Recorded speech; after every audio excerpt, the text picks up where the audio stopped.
Okay. Hello, everybody. This is pt.14 and welcome back to some more Miles Edgeworth Extreme Investigations Turnabout Ablaze. In the previous episode, I know you couldn't hear it at the end, but we had found a suspicious-looking notepad which had a very similar shape to one of our pieces of evidence. That piece being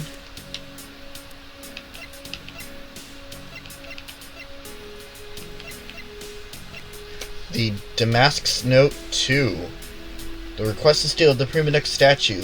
Same shape as the notepad in the Babel office.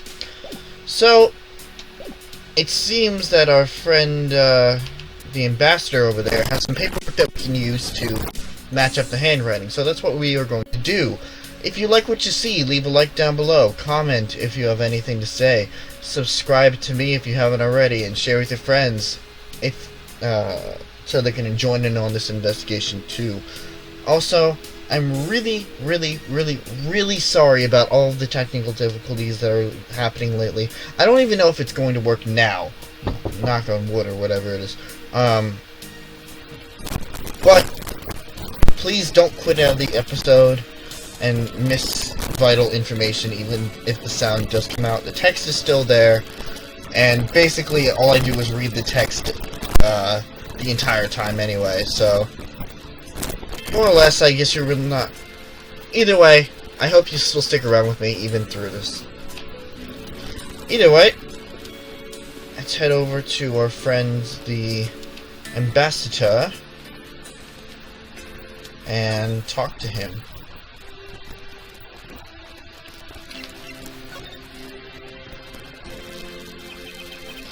I believe that you said you might have an idea as to why Mr. Cochin hired Damascus 2. That's what it was. He has suspicions, not paperwork. Actually, I fear it may be my fault. As I was telling you earlier, we were to determine which statue was the real one as a part of today's events. But because of the Yatagarasu and the fire here, that got cancelled, didn't it? I'm actually relieved the rest of the event has been cancelled. For you see, Babel's statue, well, it's just a replica. And Mr. Cochin knew about Babel's Prima Duck statue. Of course he knew! That's why he was the only person I could consult with. We'd have to do something once our statue was revealed as a replica. As to be expected, I was very nervous today, as this would impact our country's authority. Yes, I understand. Well, when I told Manny my concerns, he said, "Let me handle it, it'll be alright." I don't remember what voice I gave him. I'll find a way to make sure you're the ambassador of the reunited Cornucopia. Or Cadopia, excuse me. At the time, I thought he was just trying to cheer me up. But when I saw that note, I realized he was serious. Hold it! Mr. Cochin conducted a lot of business behind your back. I assumed he did all that to ensure that you are the next Cadopian ambassador. But why was he trying so hard, I wonder? He was so much better at getting things done than I ever was, or will be. I don't know the answer to why he was trying so hard yet. But I suspect he had an ulterior motive in mind beyond just simple kindness.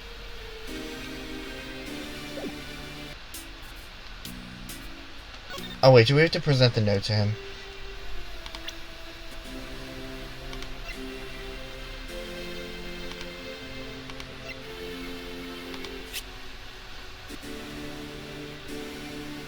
That's not what I wanted. That is not what I wanted. Presents. Note. Master Pallado, I was wondering if you might have some thoughts on this. I think that you would know more about the case than I.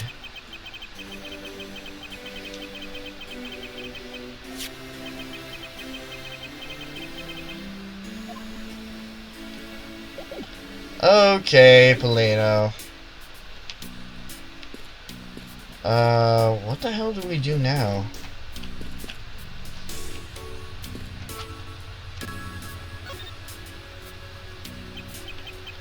I won't rest until I've inspected every suspicious-looking nook and cranny. Okay, so it looks like we weren't done here yet, but it did spawn into something else, so... Seems like the contents of this drawer survived the fire rather well. Now that's a sturdy desk. I guess that's the value of solid wood construction. Let's see if there's anything useful left in here, Mr. Edgeworth.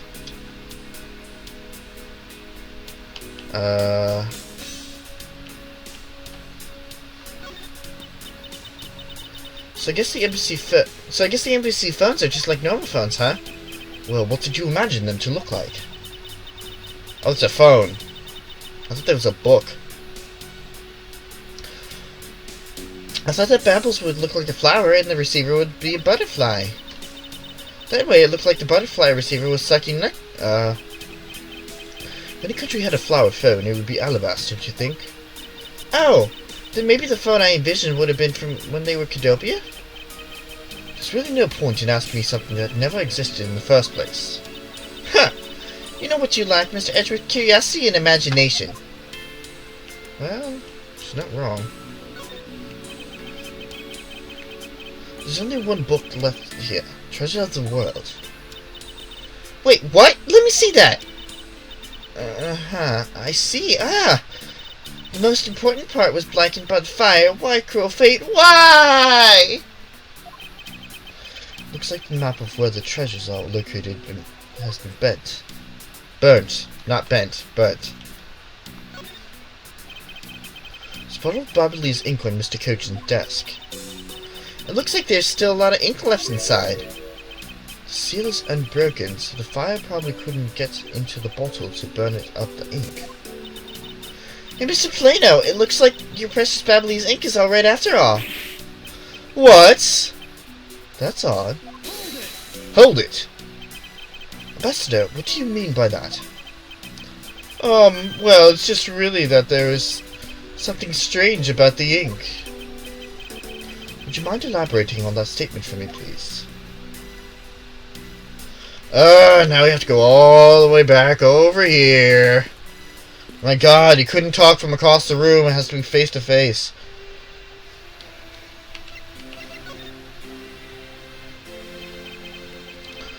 I wonder if you might tell me what you noticed about Mr. Coachen's bottle of ink.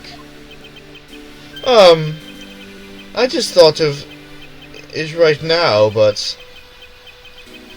During the second fire, Manny was worried about his office, so he came rushing back to it. I called out to him, and when I received no reply, I used my spare key to open the door. But when I did, I was greeted by roaring green flames. The flames were so big that I wasn't able to see in the room at all. Hold it! The fire was green. What was the cause? Well, white crystal oil burns green when it's lit, as you can see by this lantern. And Ablaze ink is made from the same oil, which means it would also burn green. You know, I too had thought it was Manny's ink that had caught on fire, so that's why I was surprised to find out there was still a bottle of ink left on his desk. The case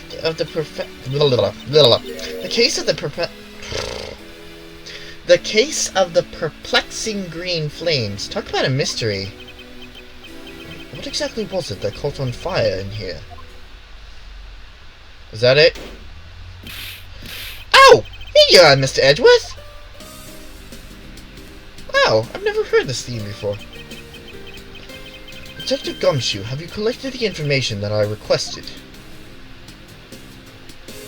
Why was it necessary to go into sprite form for that one? Yep, get all right here, sir. Well, I mean, they're all sprites, but whatever. Here you go, Kay. Feel free to take a look. It's for you, after all. What is all this, Gummy?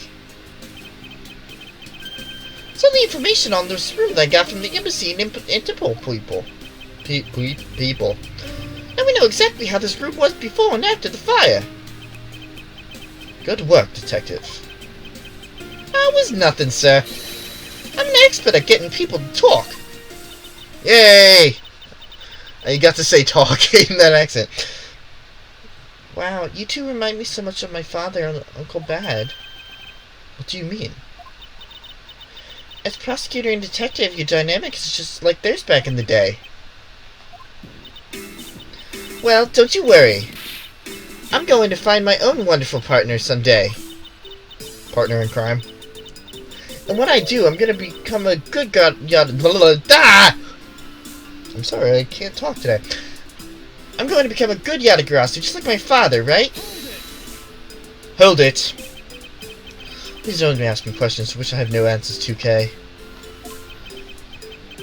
However, I can say that it is truly a wonderful thing to find a partner you can trust. You bet. So, what now, Mr. Edgeworth? Well, I'd like to ask you for a favor. Yes? That's Gadget, the Mr. Thief, is it? The thing you call your secret weapon. Oh, you mean Little Thief? You're coming to rely on it, aren't you? Hold it. I don't need a crutch like that. I'm only asking because I need it for the investigation. From the information Detective Gunter gathered in the ambassador's testimony, excuse me. I'd like you to please create the room as if it were during the third floor fire. You got it. Alright, here we go. Dark skies of evening, when no other bird takes wing. Alone remains all... I screwed that up. I want to do it again. Dark skies of evening, when no other bird dares take wing. One alone remains all-seeing. Now witness the true power of a real modern-day Robin Hood. I know it's Robin Hood, but whatever.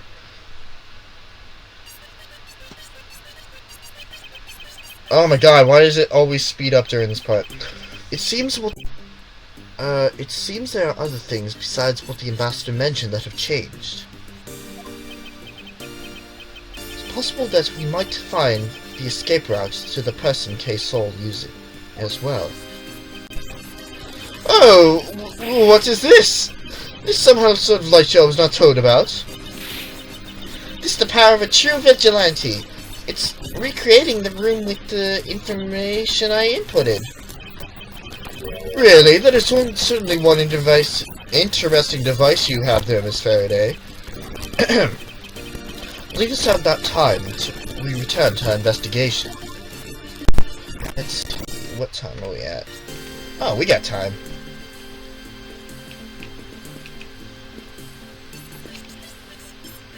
Okay. Wait, why is that out of place? I was afraid of getting close because I thought I was going to get burned by the fire. This grandfather clock was apparently in a different position before the fire. According to staff members, the clock was flush against the wall before the fire, sir. Which means that most likely it was moved by someone during the fire. Speaking of which, it's totally 11 o'clock now, but I don't hear any chiming. Huh? That's odd. It was still chiming right on the dot every hour this morning. Maybe the fire damaged its internal mechanisms or something. Master Pallado, we maybe take a look inside that clock. Sure, go round right ahead. Detective Gumshoe, if you could please inspect the insides of this clock. Yes, sir! I'm on it! Give me my coffee. Mr. Edgeworth! I found this inside, sir! It looks like a length of wire. So that's what caused the clock to stop chiming. What's a long length of wire doing inside this clock in the first place?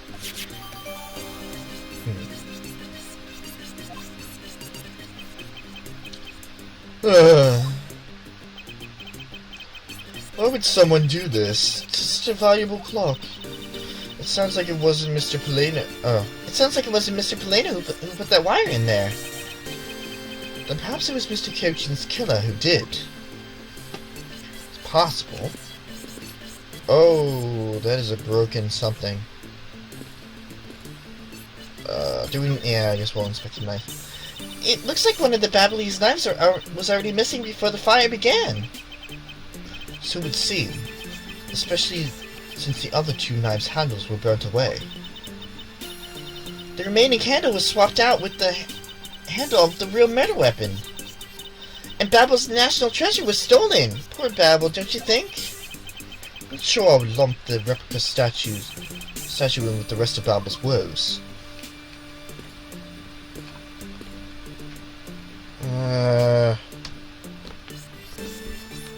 Who's Skyping me now?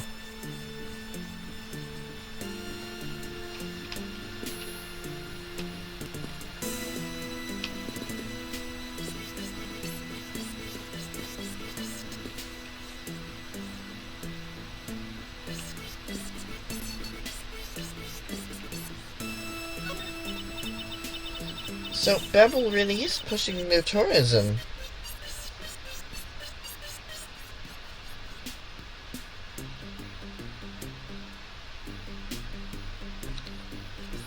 Sorry about that. So, Babble, tourism industry, huh? Yes, it would seem that way. You know, I'd really love to take a trip.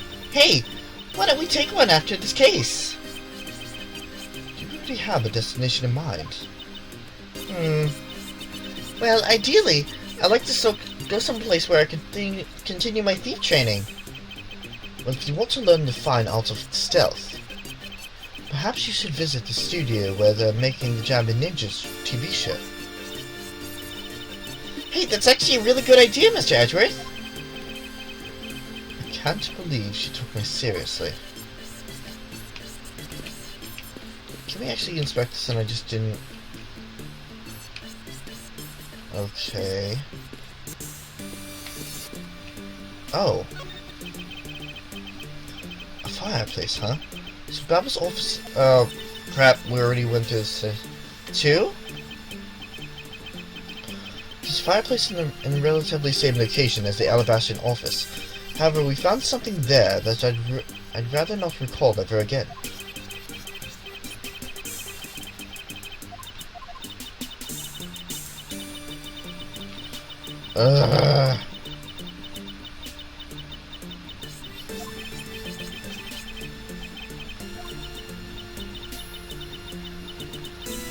I'm waiting. There we go. Oh! I see that briefcase. Looks like a very comfortable chair. Well, it doesn't look all that broken, so why don't you try sitting in it? No, I'd better not. It's very important that we preserve the crime scene at all times. Wait, didn't we go through this text already?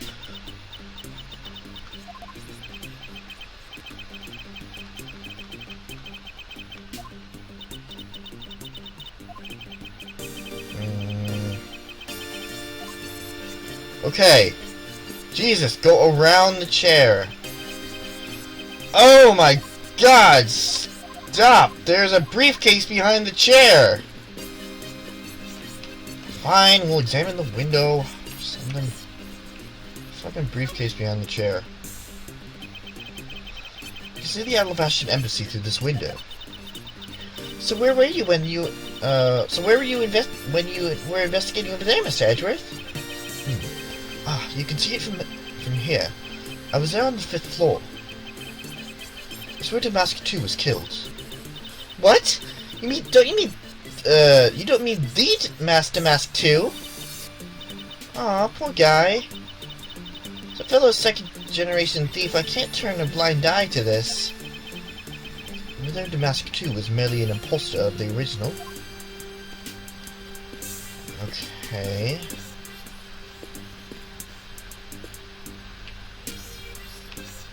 We can't examine this! Oh, come on now! It's the charred remains of a fallen ceiling fan.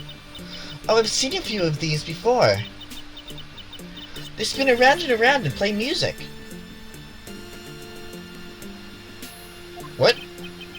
I believe you're thinking of a musical oh yes. A musical mobile for babies. Yes, that's it! But they're nothing alike. They're totally alike! They spin those babies...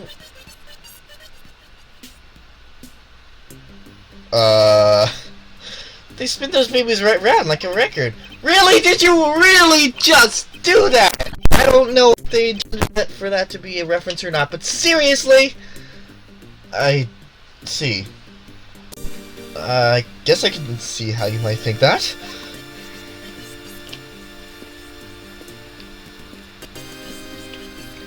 Time to examine the fire. These must have been the large green flames Ambassador Planer saw. With flames like these, it's no wonder he couldn't get in. Okay, by the time he went into this room, had the fire already been put out? Yeah, the fire had died.